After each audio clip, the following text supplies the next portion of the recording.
वालेकुम प्यारे बच्चों, I hope you will be fine. आज के इस लेक्चर में हम करेंगे आपके जो बायोलॉजी की बुक है इसके चैप्टर नंबर 5 की एक्सरसाइज के एमसीक्यूज। और आपका चैप्टर नंबर 5 है which is tissues, organs and organ system.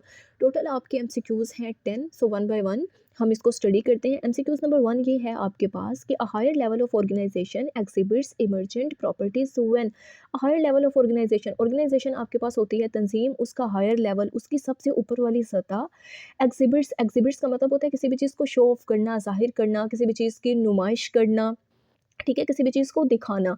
Emergent properties होती हैं उभरती हुई खसूसियात। व्हेन जब, यानी कि एक किसी भी तंजीम का वो लेवल जब वो उभरती हुई खसूसियात को ज़ाहिर करता है, तो इसका आपके पास राइट ऑप्शन जो है वो है डेल्टा, कि its parts interact to perform more functions, के जो उसके पार्ट्स होते हैं वो आपस में इंटरेक्ट करते हैं। इंटरेक्ट का मतलब है उनका आपस में एक ताल्लुक, एक एक राब्ता बनता है, ठीक है, उनके दरमियान एक इंटरेक्शन डिवेलप होता है, वो आपस में इंटरेक्ट करते हैं to perform the more functions, बहुत सारे और फंक्शंस को परफॉर्म करने के लिए। प्यारे बच्चों, आप लोग यहाँ सोचते होंगे कि किस तरीके से उसके जो पार्ट्स हैं वो आपस में इंटरेक्ट करते हैं। जैसे कि मैं बात करूँ, अगर हमारे बॉडी के अंदर, हम बायोलॉजी से रेलिवेंट एग्जांपल से मैं आपको इसको क्लियर करती हूँ। एक रेड ब्लड सेल कुछ कर सकता है? वो कुछ भी नहीं कर सकता। इवन कि हम भी उसके बलबूते पे ज़िंदा नहीं रह सकते। तो क्या है कि जब डिफरेंट बहुत सारे ब्लड सेल्स हमारे बॉडी के अंदर मिलते हैं तभी ब्लड बनते हैं ना। एक ब्लड सेल तो बेचारा कुछ भी नहीं कर सकता। यही बात वो यहाँ पे बताना चाहता है कि एक अलग हिस्सा कुछ नहीं करता, बहुत सारे पार्ट्स आपस में इंटरेक्ट करते हैं तब जाके एक बहुत सारे फंक्शंस को वो परफॉर्म करते हैं।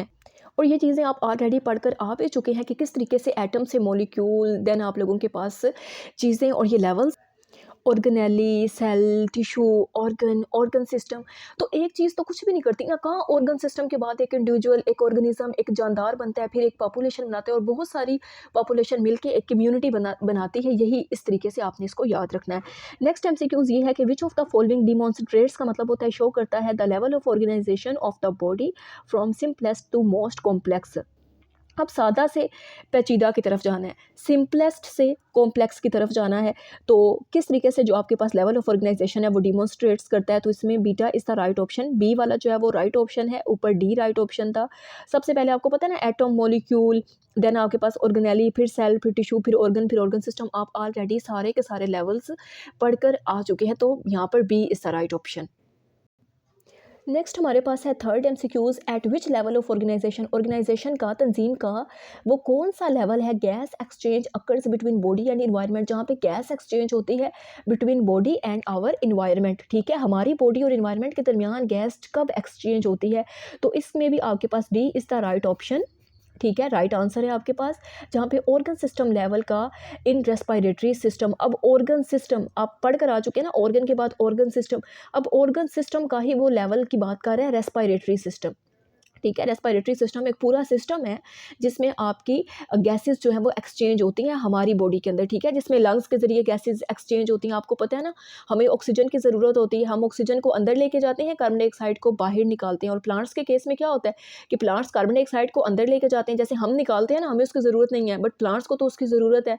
तो प्लांट्स उसको अंदर मतलब यूज़ कर लेते हैं कार्बन डाइऑक्साइड को, और ऑक्सीजन हमें देते हैं। तो अल्लाह ताला ने इस तरीके से एक सिस्टम को कितने सीक्वेंस में रखा है, एक साइकिल बनाया है। ठीक है, कि जिस चीज़ की हमें ज़रूरत नहीं है उसकी प्लांट्स को है। तो यही बात है, गैसेस एक्सचेंज हमारी बॉडी के अंदर रेस्पिरेटरी सिस्टम के जरिए, लंग्स के जरिए हो रही होती हैं। तो ये आपने एमसीक्यूज याद रखना है, विच इज़ इंपॉर्टेंट। छोटा सा पॉइंट है, आपने इसको याद रखना है। एमसीक्यूज नंबर 4 है कि the epithelial tissue in the stomach wall is responsible for producing.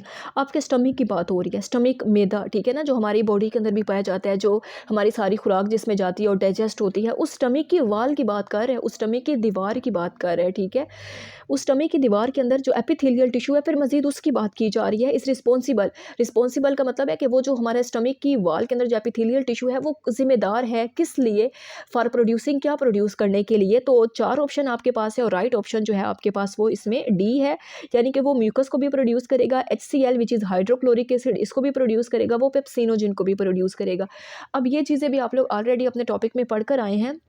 अगर हम म्यूकस की बात करें तो म्यूकस जो है ये एक चिपचिपा सा, जैसे एक चीज़ में चिप होती है ना, इस तरीके से एक चिपचिपा सा और बहुत ही थिन सा, पतला सा एक लिक्विड टाइप मटेरियल होता है। और ये स्टमक की जो वॉल होती है ना उसको प्रोटेक्शन देता है, उसको ना मतलब हर चीज़ से बचाता है, जैसे हाइड्रोक्लोरिक एसिड हो गया, पेप्सिनोजिन हो गया, इन सब चीज़ों से बचा रहा होता है।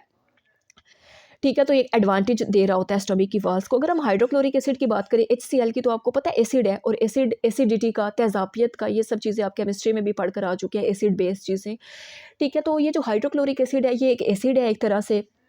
और अब आप सोचते होंगे कि हमारे स्टमक के अंदर ही भाई तेज़ाब और एसिड किस तरीके से पाया जाता है, तो ये बिल्कुल हमारे स्टमक के अंदर पाया जाता है।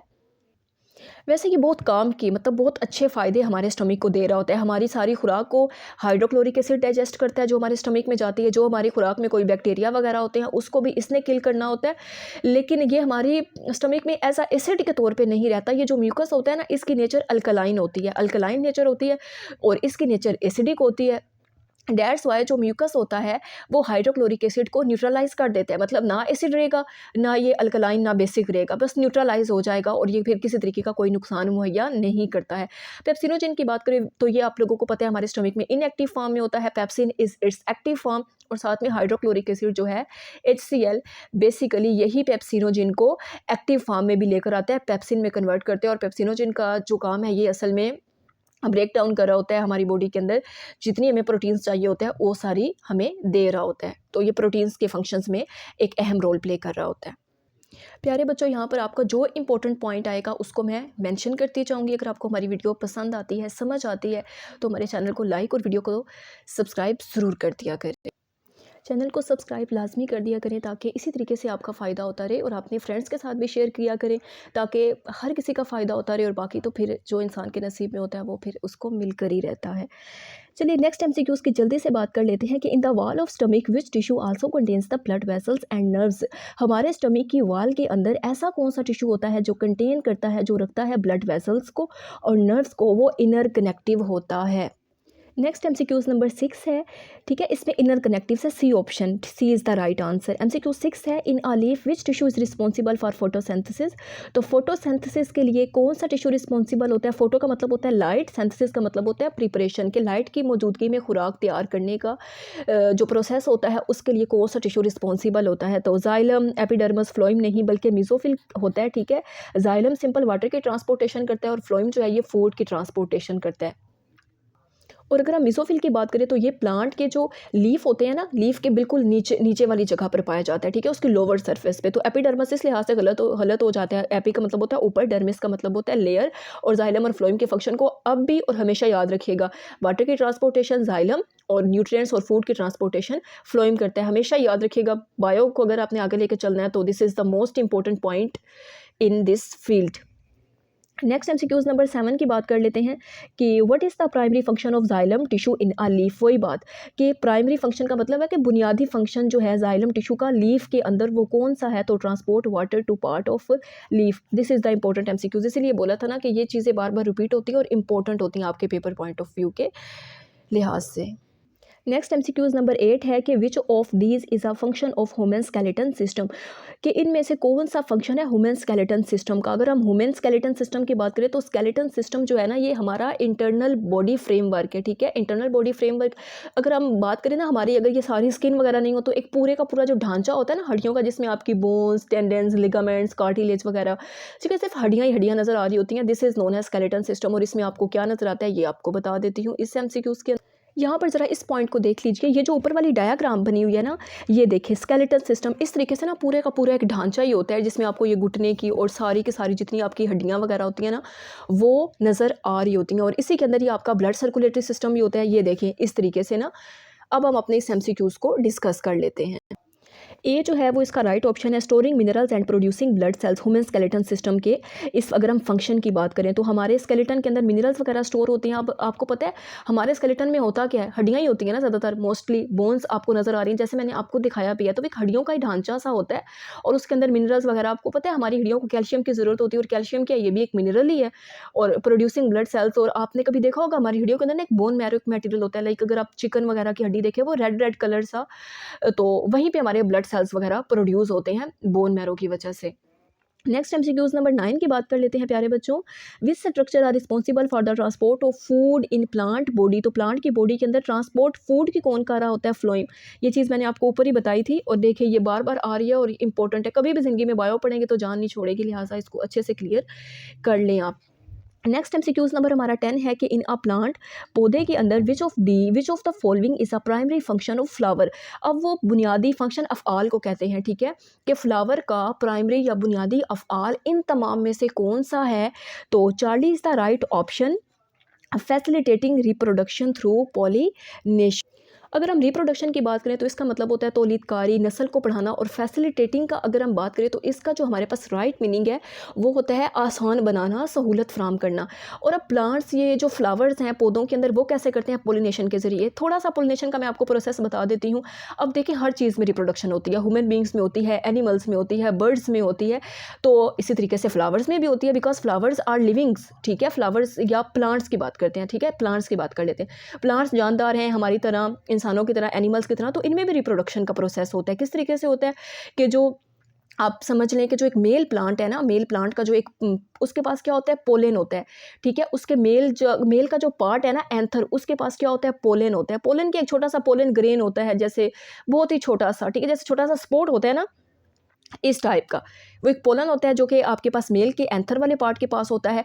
वो किसी च्यूंटी के ज़रिए, किसी बी के ज़रिए, किसी बटरफ्लाई के ज़रिए जो उस प्लांट के ऊपर आके बैठेगी उसका रस लेने के लिए, उसके साथ स्टक होगा, उसके साथ अटैच होगा और किसी दूसरे प्लांट के फीमेल पार्ट के पास, स्टिग्मा के पास आके चिपक जाएगा, या वहाँ पर आके समझ लें रुक जाएगा, बैठ जाएगा, ठीक है। अब वहाँ पर क्या होगा?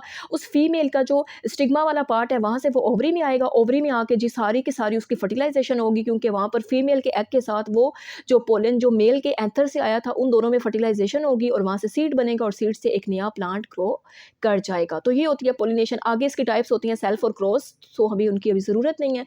मैंने जस्ट आपका कॉन्सेप्ट क्लियर करने की कोशिश किया, what is pollination. So thanks you so much for watching, stay connected. अल्लाह हाफिज़। दुआ में याद रखिएगा अपना, बहुत सारा ख्याल रखिएगा। अल्लाह हाफिज़।